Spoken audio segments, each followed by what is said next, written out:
Now, let's go to America, brothers and sisters. Now, in America, the campaign of presidential candidate this time, Donald Trump, brought the issue of anti-Islam.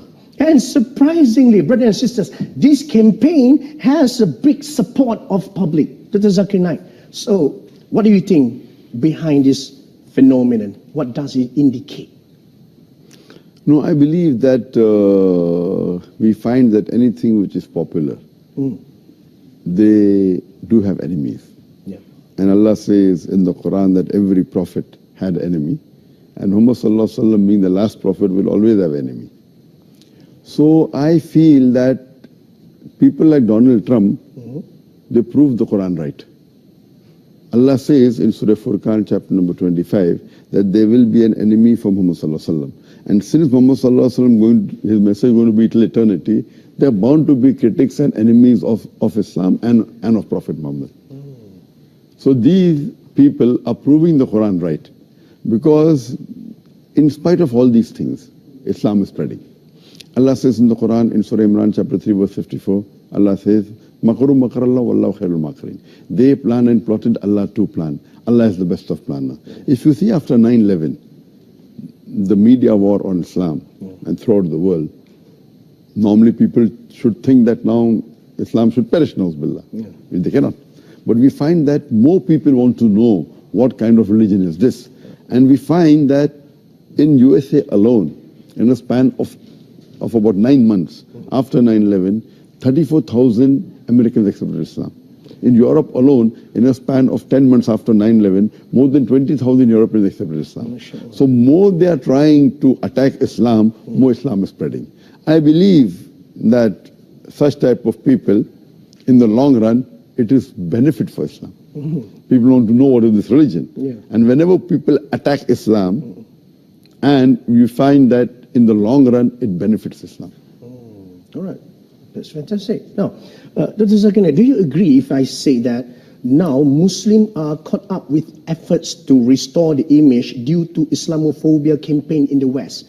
So because of this, they forget to promote noble values of Islam.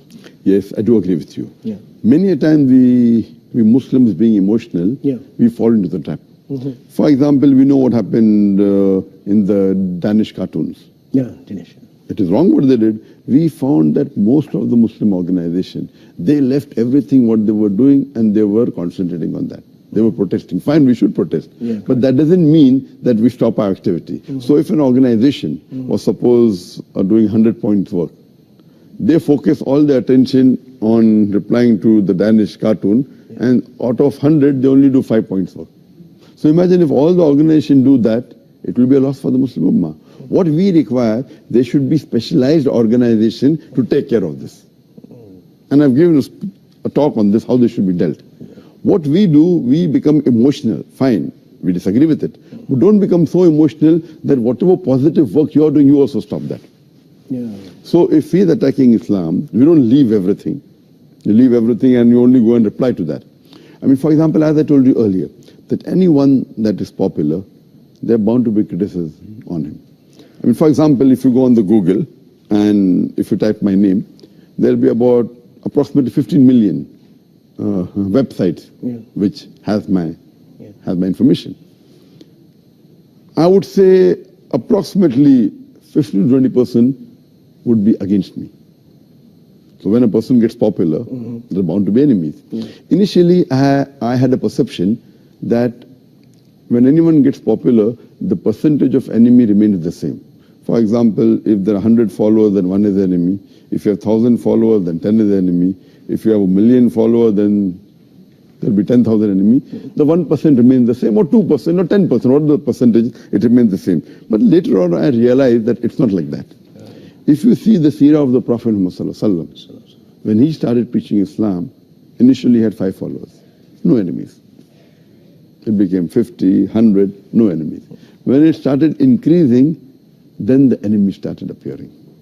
Today, the most popular human being in the world is Muhammad Sallallahu Alaihi Wasallam. Even according to Michael H. Hart, even according to non-Muslims, the most influential human being in the world is Muhammad Sallallahu Alaihi Wasallam. Today, if you know that there are about 1.8 billion Muslims, and maybe another 100 more million maybe non-Muslims who may be liking Muhammad Sallallahu Alaihi Wasallam, you can say 2 billion Muslims who may be liking Muhammad Sallallahu Alaihi Wasallam. But those who are against Muhammad Sallallahu Alaihi Wasallam will be more than 2 billion. Yeah. So because of the popularity, then the percentage of enemies keep on increasing.